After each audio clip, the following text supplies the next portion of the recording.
Hi everybody! Today I came across a term when I was reading about business, what else, that really got me excited just because it's a validation for me of the way I used to behave when I was growing my practice, and that term is decision fatigue. What is decision fatigue? Decision fatigue is when we are so exhausted from making decisions that we really don't want to think about one more thing. And that used to happen for me when I was growing my clinical practices. I was in clinics thinking about my patients, making choices and decisions about my patients and about the business. And then when I got home, I was exhausted, and the last thing I wanted to do was think about what to cook. I just did not have that energy in the tank, if you like. And that's why, after really just suffering a little bit and my poor family suffering, I just made a choice to set the menu for the week at the beginning of the week. And so we always had jacket potatoes on a Monday, pasta on a Tuesday, curry on a Wednesday. You get the picture, right, guys? And it just saved me from becoming even more exhausted. And decision fatigue is a real thing, and the reservoir, that the energy that we need to make decisions from, that reservoir is the same reservoir of energy that we concentrate with, that's required for focus, for willpower. So if you've been making big decisions or just lots of little decisions all day long, by the end of your day you're probably exhausted, and that reservoir, which is not limitless, guys, it's not limitless, just becomes empty. You become depleted, and from that place where your energy is depleted, you cannot make good decisions.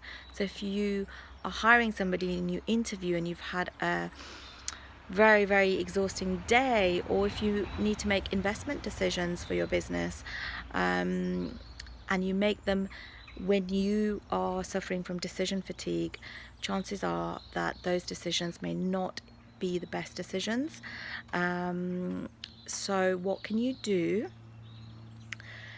to protect yourself? Well, the first thing is to recognize that this is a thing. Decision fatigue exists, and it's a thing, especially for us business owners. And especially if you're doing something else in your business, if you have another role. For example, I'm an optometrist, so I was doing eye clinics as well as running my business. And I know that there are lots of practitioners out there who do the same thing. Dentists, pharmacists, osteopaths, lawyers, yeah, so we're all doing something else in relation to running our business. Taxi drivers, yeah, there's lots and lots of professions where the professional is also a business owner. Oh, that's my dog in the background that you can hear and maybe see. Anyway, so what can we do to protect our energy? Well, for me, I start my day off in a good way with lots of holistic practices like meditation and walking with the dog, and really filling up that reserve, if you like.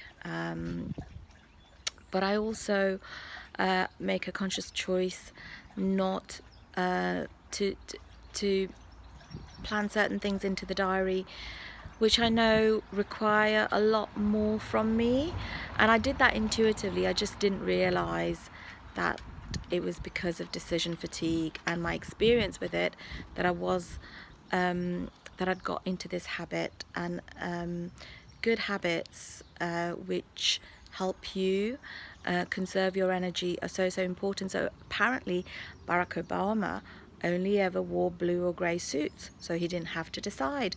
And